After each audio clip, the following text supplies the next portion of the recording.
এবং উপস্থিত যে সমস্ত সদস্য, যে সমস্ত আমাদের এই দরবারের মুরিদ ভক্ত উপস্থিত হয়েছেন, সকলকে আমার আন্তরিক শ্রদ্ধা, ভালোবাসা, দোয়া জানাই।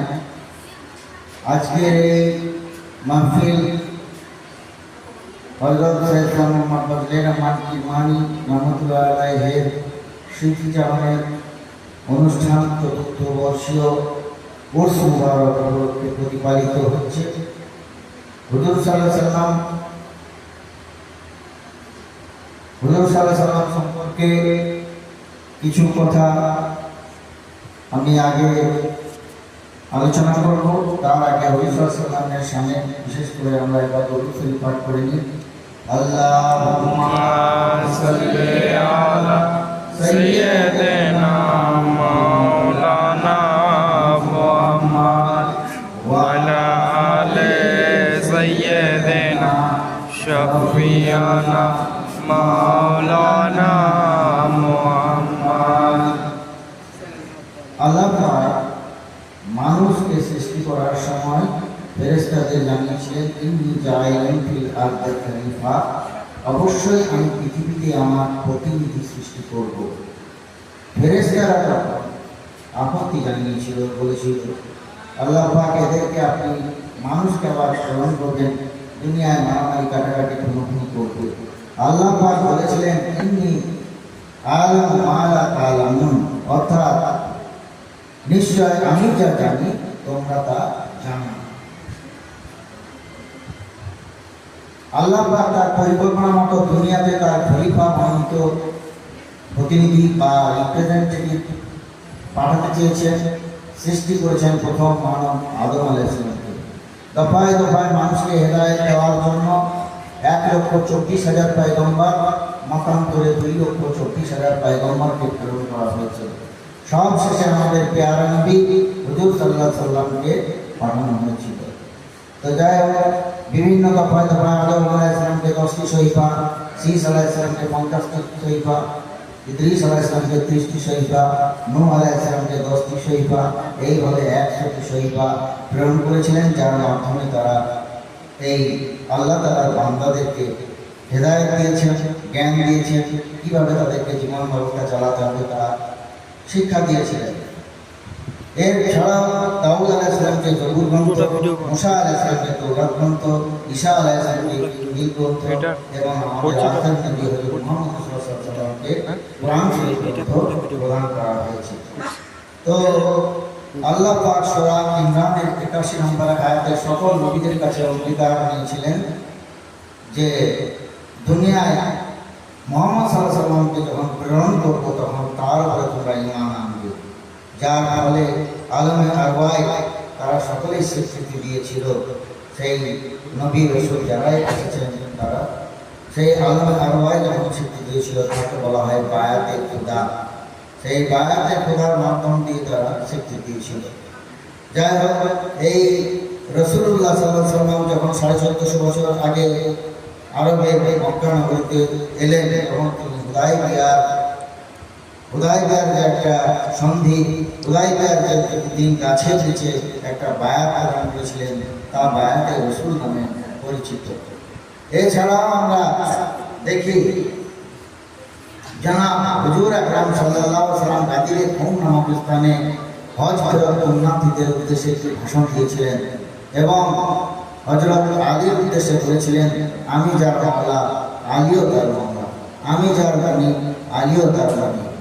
অর্থাৎ নবী করিম সাল্লাল্লাহু আলাইহি ওয়াসাল্লাম যখন দেখলেন হেদায়েত দান করা বা আল্লাহর ওহী দান করা তার শেষ হয়ে গেছে, তাকে এই জগৎ ছেড়ে চলে যেতে হবে, তখন তিনি আল্লাহর আদেশ মতো হযরত আলী কাররামাল্লাহু ওয়াজহুকে প্রতিনিধি হিসাবে রেখে গেলেন এবং জগৎবাসীকে জানিয়ে দিলেন যে আমার উপযুক্ত প্রতিনিধি বা খলিফা হিসেবে হযরত আলীকে মনোনীত করে গেলাম, তোমরা পরবর্তীকালে এই আলীকে মেনে চলবে। মিরাজের রাতের একটি ঘটনা, নবী করিম সাল্লাল্লাহু আলাইহি ওয়াসাল্লাম আল্লাহ পাক নবী করিম সাল্লাল্লাহু আলাইহি ওয়াসাল্লামকে একটি আলখাল্লা দিয়েছিলেন, কালো আলখাল্লা। সেই আলখাল্লাটি বলেছিলেন তোমার সবথেকে প্রিয় যোগ্য ব্যক্তিকে দান করবো। তো বিভিন্ন বর্ণনায় পাওয়া যায় যে সেই একটা সবুজ পাগড়ি এবং আলখাল্লা এইটা দেওয়ার জন্য তিনি বিশেষ করে হযরত আবু বকরকে, হযরত ওমরকে, হযরত উসমানকে জিজ্ঞাসাবাদ করেছিলেন, কিন্তু হযরত আলী কারামাল্লাহু ওয়াজহুর কাছে উপযুক্ত উত্তর পেয়েছিলেন। তিনি বলেছিলেন, আমি এই চাদরের মাধ্যম দিয়ে জিজ্ঞাসা করা, তিনি বলেছিলেন, আমি এই চাদরের মাধ্যম দিয়ে আমি আল্লাহ তাআলার নৈকট্যের দিকে মানুষকে নিয়ে যাব। এই উত্তরে তিনি খুশি হয়ে হযরত আলী কারামাল্লাহু ওয়াজহুকে সেই চাদর দান করেছিলেন। তো এরকম অনেক ঘটনা রয়েছে। আমরা যে চিশতিয়া তরিকায় বায়াত হয়েছি, সেই চিশতিয়া তরিকাটা হযরত আলী কারামাল্লাহু ওয়াজহু থেকে আসছে। সেই চিশতিয়া তরিকার ধারাবাহিকভাবে আমরা যদি দেখি, তো হযরত আব্দুল্লাহ কিরমানি তিনিও সেই চিশতিয়া তরিকা থেকে আমাদের এই দক্ষিণ বাংলায় এসেছেন এবং ইসলাম প্রচার করেছেন। তো সেই বংশের বংশধর হিসাবে হযরত সৈয়দ শাহ মোহাম্মদ ফজলে রহমান কিরমানি তিনিও আগমন করেছেন। এবং আপনারা জানেন, কুল্লু নাফসিন যায়কাতুল মাউত, প্রত্যেককে মৃত্যুর শ্বাস গ্রহণ করতে হয়।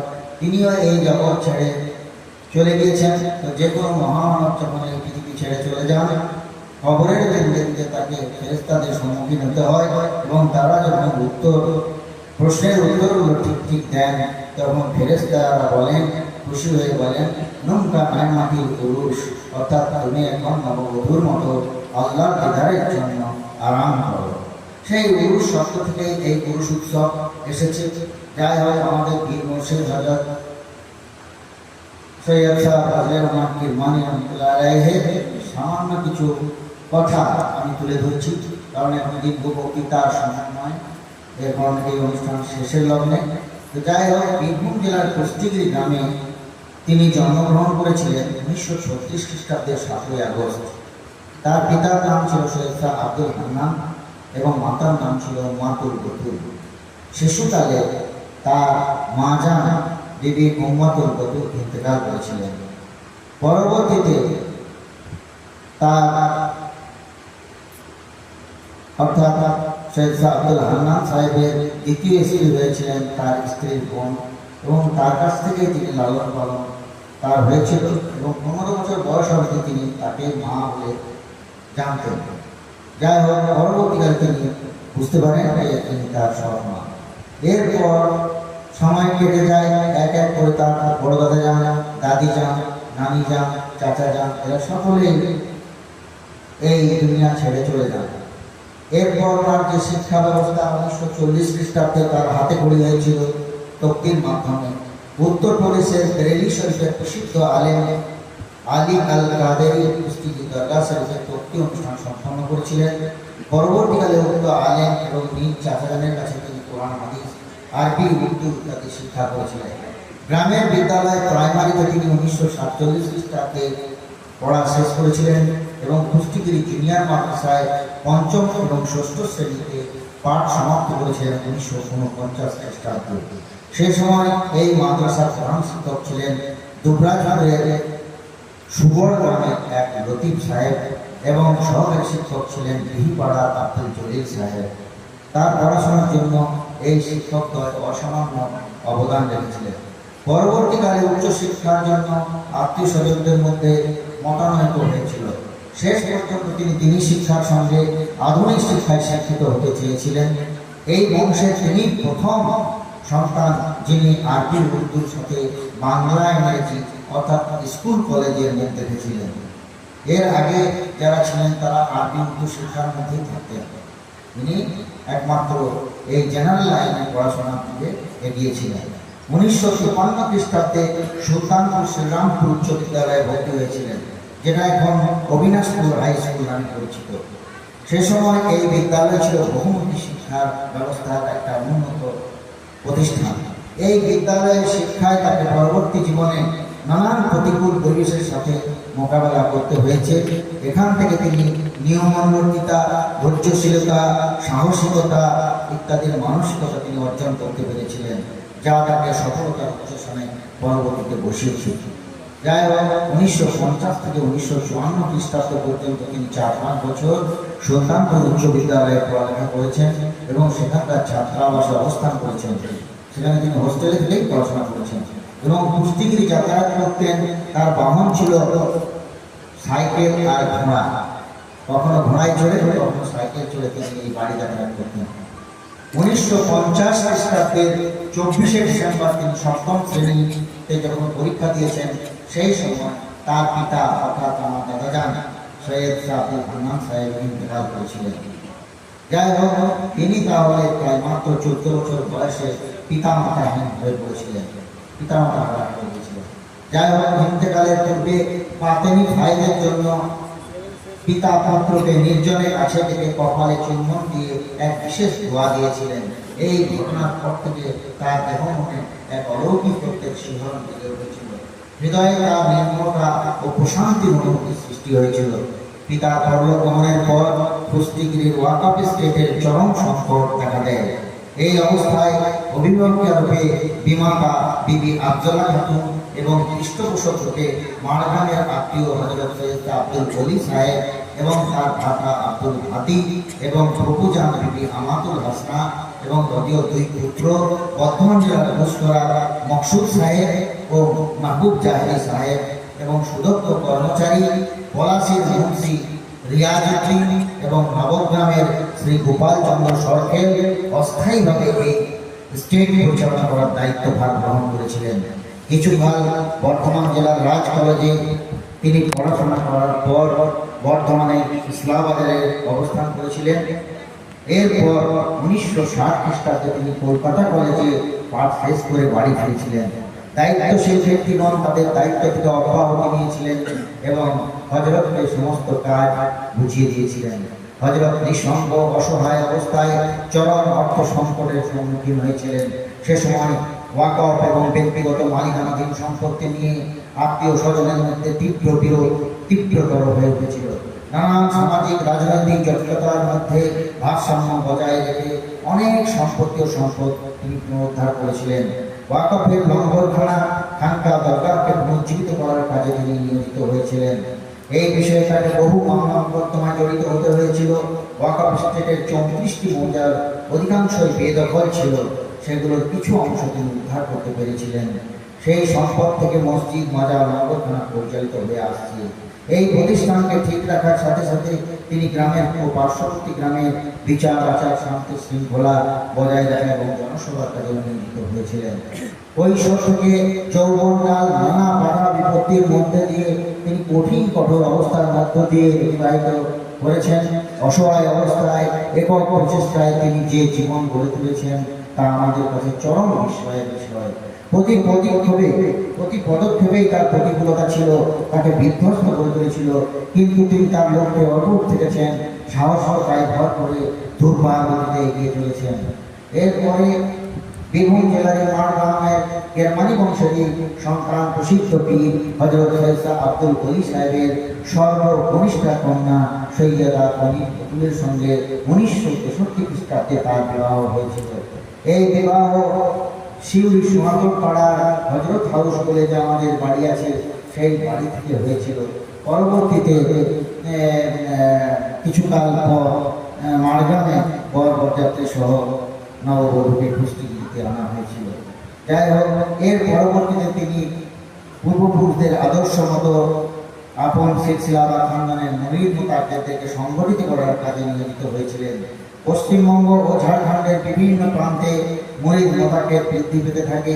হযরতের উরুস উৎসব আরও জাঁকজমক করে পালিত হতে থাকে। এছাড়া মহরম, ফাতেহা দোয়াজদাহ, ফাতেহা ইয়াজদাহ, শবে বরাত, শবে কদর, ঈদ, কোরবানি প্রভৃতি অনুষ্ঠান সুষ্ঠুভাবে তিনি পরিচালনা করতে থাকেন। এই সঙ্গে তিনি চিকিৎসা ব্যবস্থাও রেখেছিলেন। ধর্মচর্চার সাথে সাথে তিনি স্বাস্থ্য চর্চার কাজে উৎসাহিত হয়েছিলেন। 1966 এবং 65 খ্রিস্টাব্দে শিউরির হযরত হাউস বাড়ির দোতলায় তিনি মধ্যে মাঝে অবস্থান করতেন। সেখানে এক হোমিওপ্যাথিক চিকিৎসকের সঙ্গে তার আলাপ হয়েছিল, বন্ধুত্ব হয়েছিল এবং তার নাম ছিল ডাক্তার আলী হায়দার সিদ্দিকী। তিনি কিছু বইপত্র কিনে দিয়েছিলেন এবং হযরতকে সাঁইথিয়া কলেজে পরীক্ষা দেওয়া করিয়েছিলেন এবং হোমিওপ্যাথিক এক্সামিনেশন দিয়ে তিনি রেজিস্ট্রেশন লাভ করেছিলেন। এরপর সিদ্দিকী সাহেবের পরামর্শ মতো কুস্তিগিরিতে তিনি বেশ কিছুকাল হোমিওপ্যাথি চিকিৎসাও করেছেন। এরপরে তিনি 1963 থেকে 64 খ্রিস্টাব্দে স্থানীয় এলাকায় মানুষকে ধর্মীয় চর্চার সাথে সাথে সমাজ সেবার কাজেও তিনি নিয়োজিত হয়েছিলেন এবং বাতিকার অঞ্চল পঞ্চায়েতের প্রধান হিসাবে নির্বাচিত হয়েছিলেন। তিনি 1978 খ্রিস্টাব্দ পর্যন্ত এই পদে কাজ করেছিলেন। ইতিপূর্বে তিনি বাতিকারের সাবসিডারি স্বাস্থ্যকেন্দ্র নির্মাণের জন্য জমি জায়গা দিয়েছিলেন। এছাড়া ক্লাব, পঞ্চায়েত, মাদ্রাসার কাজে সাহায্য সহযোগিতার তিনি হাত বাড়িয়ে দিয়েছিলেন। বক্তৃতার ক্ষেত্রেও তার ছিল অনেক পারদর্শিতা। তিনি প্রতি সপ্তাহে মসজিদের জুম্মার সময় অসাধারণ বক্তৃতা দান করতেন। এছাড়া তিনি শান্তিনিকেতনে একবার বক্তৃতা দিয়েছিলেন সুফি সংঘ ও লালন ফকির আশ্রমের উদ্যোগে। সেই বক্তৃতা তার চতুর্দিকে ছড়িয়ে পড়েছিল এবং রেডিওতেও সম্প্রচারিত হয়েছিল। এছাড়া তিনি বিভিন্ন পত্র পত্রিকা প্রণয়ন করেছিলেন। দ্বিমাসিক শান্তিদূত নামের পত্রিকা চালু ছিল, মাসিক পত্রিকা আহলে সুন্নাত সে পত্রিকাও প্রকাশ করেছিলেন। এছাড়া 50টি তার জীবনে ধর্মীয় পুস্তক প্রকাশ হয়েছে। তিনি বিভিন্ন রকম বই পুস্তক লেখার কাজে নিয়োজিত ছিলেন। পাথরচাপড়ি মেলা কমিটির একবার সম্পাদক এবং পরিচালক হয়েছিলেন। 1969 খ্রিস্টাব্দে তিনি সিপিএমের ডাক্তার সতীশ রায়, শরৎ ব্লকের ভক্তিভূষণ মণ্ডল এবং এসইউসিআইয়ের প্রতিভা মুখার্জি প্রমুখ নেতৃবৃন্দের অনুরোধে 23/3/69 থেকে 29/3/69 7 দিন ব্যাপী যে পাথরচাপড়ির মেলা হয়, সেই মেলা পরিচালনার দায়িত্বভার তিনি গ্রহণ করেছিলেন এবং সুষ্ঠুভাবে ওই মেলা পরিচালনা করে প্রশংসিত হয়েছিলেন। এই ধরনের তার অনেক কাজ রয়েছে, তবে সব থেকে বড় কাজ হলো দরগাহ শরীফের রূপকার হিসেবে তিনি 2000 থেকে 2002 খ্রিস্টাব্দের মধ্যে স্টেজ এবং 7 ফুট উচ্চতা বিশিষ্ট শহীদ মিনার নির্মাণ করিয়েছেন। তারপরে 19/12/2003 তারিখে শুক্রবার হযরত কেরমানির মাজার শরীফ নির্মাণের উদ্দেশ্যে ভিত্তি স্থাপন করেছিলেন এবং বাবা কেরমানির মাজার শরীফকে তিনি 31/12/2004 থেকে 7/1/2005 পর্যন্ত একটানা 8 দিন মাজার শরীফের গম্বুজ ঢালাইয়ের কাজ হাজার হাজার মানুষের সহায়তায় পুষ্টিগিরি এবং বহিরাগত বিভিন্ন মানুষের সাহায্য নিয়ে শ্রমে এই গম্বুজ নির্মাণ করিয়েছিলেন। পরবর্তীতে তিনি পুরনো মসজিদের সামনে একটা বিশাল গম্বুজ বিশিষ্ট মসজিদ নির্মাণ করিয়েছেন। প্রায় 1 কোটি টাকা ব্যয় হয়েছিল, তার মধ্যে প্রায় 99 লক্ষ টাকায় আমাদের মুরিদ ভক্তদের সাহায্য। এছাড়া তার বিশিষ্ট ও একান্ত বজবজের আব্দুল হামিদ সাহেব ভক্ত, তার সহযোগিতায় বাবা কিতাবুল আরিফিন রহমতুল্লাহের মাজার শরীফে মার্বেল দেওয়া গম্বুজ নির্মাণ হয়েছে। তারই প্রচেষ্টায় বিভিন্ন মন্ত্রীদের সহযোগিতায় হযরত গঙ্গাগড়ের পুকুরের পশ্চিম পাড়ে একটি বিশাল সুদৃশ্য গেট নির্মাণের কাজের ব্যবস্থা করে গিয়েছিলেন, যা বর্তমানে নির্মিত হয়েছে। পুকুরের সৌন্দর্যায়ন বৃদ্ধি পেয়েছে, অতিথি নিবাস তৈরি হয়েছে, নতুন মঞ্চ নির্মাণ হয়েছে এবং টেবুলতলায় বিশাল একটা মাদ্রাসা গৃহ তিনি নির্মাণ করে দিয়ে গেছেন। যে মাদ্রাসা যদিও এখন ছাত্র বিশেষ নেই, মাওলানা শামসুল রেজা 8 জন ছাত্রকে, গরিব ছাত্রকে এখানে পড়াশোনা শিক্ষা দান করেন। এছাড়া আমরা আরও ছাত্র বাড়াবার চেষ্টায় আছি। আর আমি একটা হুজরাখানার ভিত্তি স্থাপন করে গেছেন, সেই কাজটা আমরা মাজার শরীফ নির্মাণ, আব্বাজানের যে মাজার শরীফ নির্মাণ করছি তারপরে ইনশাআল্লাহ করার চেষ্টা করব। যাই হোক, তিনি তার জীবনের শেষ প্রান্তে উপনীত হয়ে 2017 খ্রিস্টাব্দে 11ই ফাল্গুন কুস্তিগিরি দরগাহ শরীফের মাজার প্রাঙ্গণে আনুষ্ঠানিকভাবে আমাকে খেলাফতনামা, আল খাল্লা, পাগড়ি এবং বায়াত করার চাদর প্রদান করেছেন এবং হযরত কেরমানি কাউকে আমাকে সৌপদ্য করে দিয়ে গেছেন। মহান আল্লাহ তাআলার রহমতে এবং বাবা কেরমানির খাস দোয়ায় বদ্দিন সিংহ বংশ পরম্পরায় এই দরগাহ শরীফের ঐতিহ্য আদর্শ ধরে রেখেছেন। বাবা কেরমানির অধস্তন 14তম বংশধর ও তার স্থলাভিষিক্ত অন্যতম বদ্দিন সিং আমাদের বীর মুর্শিদ হযরত সৈয়দ মোহাম্মদ ফজলুর রহমান কেরমানি দীর্ঘকাল যাবৎ এই দরগাহের যাবতীয় দায়িত্ব গ্রহণ করে এসেছেন। দরগাহ শরীফের সম্মান, ঐতিহ্য, আদর্শ, সৌন্দর্য বৃদ্ধিতে তার অবদান অপরিসীম। তার প্রচেষ্টায় এই দরগাহ শরীফ এক অনন্য রূপ ধারণ করেছে। তিনি তার ব্যবহার এবং লেখনী মাধ্যম দিয়ে সম্প্রীতি বন্ধনে সকলকে আবদ্ধ করেছেন। উদারতা, মানবতার আদর্শে সকলকে উদ্বুদ্ধ করেছেন। সুফি মতাদর্শের বার্তা দেশান্তরে ছড়িয়ে দিয়েছেন। তিনি দিশেহারা মানুষকে দিয়েছেন শান্তির পথ, সঠিক পথের সন্ধান।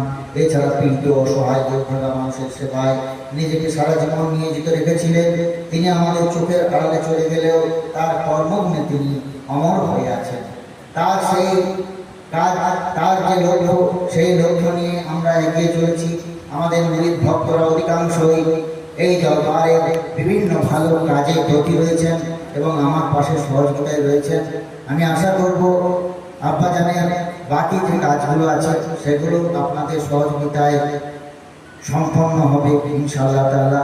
এবং এই দরগাহে যে আপনারা আসছেন, আমাদের 14 পুরুষ যেভাবে বংশ পরম্পরায় ধারাবাহিকভাবে যে এই দরগাহের যে উন্নতি এবং বিভিন্ন যে কর্মসূচি পালন করে গেছেন, সেই ধারা যাতে অব্যাহত থাকে, কিয়ামত পর্যন্ত যাতে অটুট থাকে, দরগা শরীফ যাতে অখণ্ড থাকে এবং দরগা শরীফের সম্মান মর্যাদা যেন অক্ষুণ্ণ থাকে, তার জন্য আপনাদের যে সহযোগিতা, যে আন্তরিকতা পেয়েছি, সেই আন্তরিকতা যাতে চলমান থাকে, তার জন্য আল্লাহর দরবারে প্রার্থনা জানায় এবং আপনাদেরকে আহ্বান জানায় আপনারা আমার পাশে থাকুন এবং আমাকে যেভাবে সহযোগিতা করে যাচ্ছেন সেইভাবে সহযোগিতা করে যান এবং আল্লাহ তাআলা আপনাদেরকে উপযুক্ত পুরস্কারে পুরস্কৃত করেন, ইহকাল এবং পরকালে আপনাদের মঙ্গল করেন, এই আশা রেখে এবং আপনাদের সকলকে আমার শুভেচ্ছা, ভালোবাসা, দোয়া জানিয়ে আজকের এই ক্ষুদ্র বক্তব্যের ইতি টানছি।